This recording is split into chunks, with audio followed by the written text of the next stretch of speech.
بسم اللہ الرحمن الرحیم۔ اسلامک انفارمیشن چینل کے سب بہن بھائیوں کو السلام علیکم ورحمۃ اللہ وبرکاتہ۔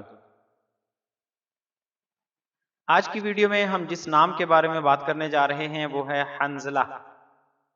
ویڈیو میں آگے بڑھنے سے پہلے آپ دوستوں سے گزارش ہے کہ اگر آپ نے اب تک ہمارا چینل سبسکرائب نہیں کیا تو اسلامی معلومات کے لیے ہمارے چینل کو ضرور سبسکرائب کریں اور آنے والی ویڈیو سے باخبر رہنے کے لیے بیل آئیکن پریس کریں۔ شکریہ۔ حنظلہ یہ ایک کافی پسند کیا جانے والا نام ہے جسے بولنے اور سننے کے لحاظ سے خوبصورت اسلامی ناموں میں شامل کیا جاتا ہے۔ زبان کے اعتبار سے یہ نام عربی زبان سے تعلق رکھتا ہے۔ جنس کے حوالے سے یہ نام لڑکوں کے لیے منتخب کیا جاتا ہے۔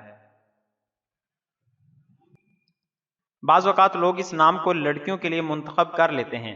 حنظلہ صحابی کا نام ہے، لہٰذا لڑکوں کے لیے ہی یہ نام رکھنا مناسب ہے۔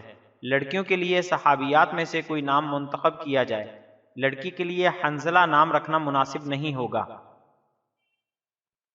خصوصیت و نسبت: حنظلہ کئی صحابہ کرام کا نام ہے، جن میں سے ایک حنظلہ بن ابی عامر رضی اللہ تعالیٰ عنہ بھی ہیں، جو غزوہ احد میں شہید ہوئے اور آپ کی شہادت کے بعد فرشتوں نے آپ کو غسل دیا۔ تلفظ اور اعراب: ہا پر زبر، نون پر جزم، وا پر زبر، لام پر زبر اور ساتھ ہا پر جزم، یعنی ہا نون زبر حن، زا زبر زا، لام ہا زبر لا، حنظلہ۔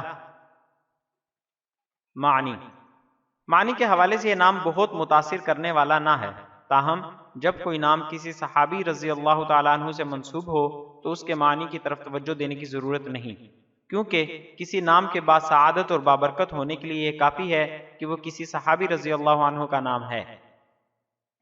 حنظل اندرائن کا درخت ہے جس کا پھل نارنگی جیسا ہوتا ہے مگر اندر سے انتہائی تلخ ہوتا ہے۔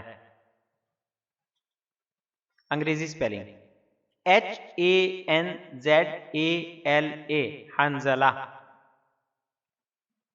مرکب بنانے کے لیے اس کے شروع میں محمد یا آخر میں احمد لگا کر محمد حنظلہ یا حنظلہ احمد نام رکھا جا سکتا ہے۔